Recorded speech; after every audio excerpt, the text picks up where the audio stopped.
We're at the Lost Pine Trail. This is going to be a half mile.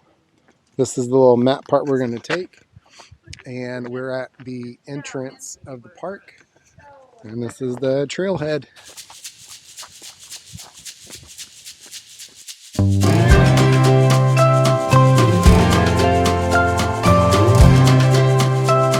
This is one of the trees that are here, the loblolly pine. And it says timber companies grew more loblolly pines than any other species in the southwestern United States. Native pioneer trees. They often grow first after a disturbance such as a fire or hurricane. Fast growers, they can reach a height of 50 feet in just 20 years.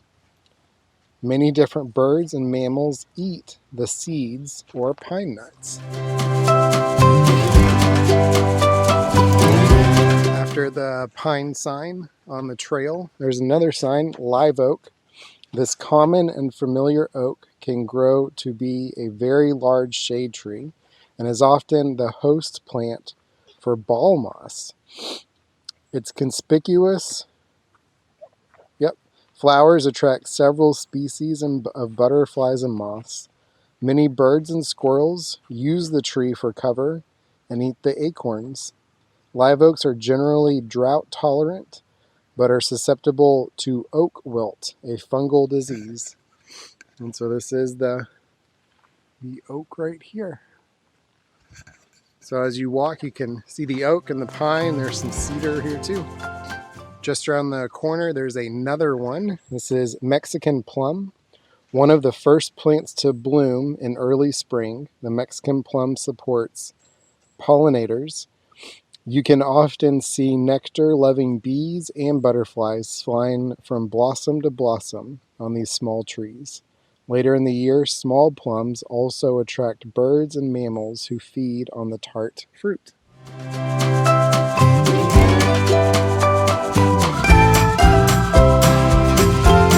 Hackberry. There's a hackberry, easily identified by its bumpy bark. Hackberries are widespread throughout the United States. They bloom in the spring and produce small orange to red berries in clusters. Though the sweet berries are small, Native Americans use them to treat sore throats and colds. Many birds and other animals use them as a favorite source of food and shelter. So there's another tree sign. And up here is one of the first chimneys that are here. We'll read the sign. But this is it. And beginning in the last half of the 1800s, American settlers moved into this area. Things they left behind, like this chimney, gives an insight into their way of life. So this is a chimney from one of the original settlement houses.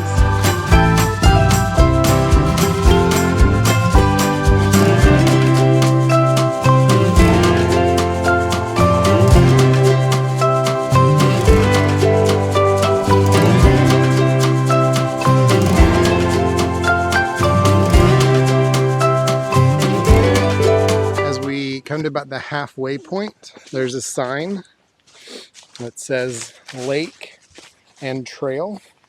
So we're going to take a right and we'll go down, and it's just a little straight shot to the little beach area, and then we'll head back and that'll finish up this loop.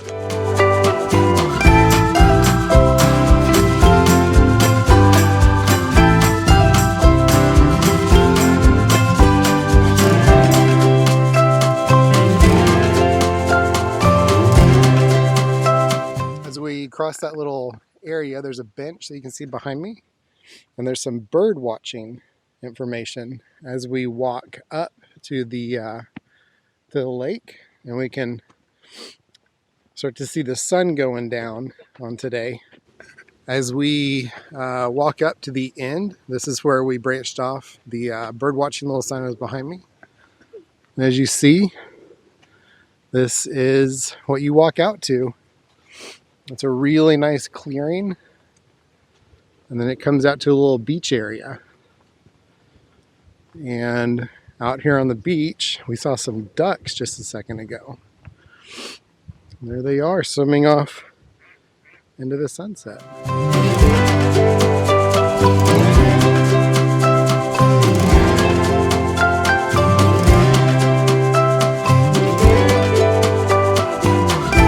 We're leaving the beach section. This is where we came to the beach. Now we're coming back from that bench and bird watching area. This is the sign we saw earlier. And now we're headed back down the trail, and we're headed to the trailhead.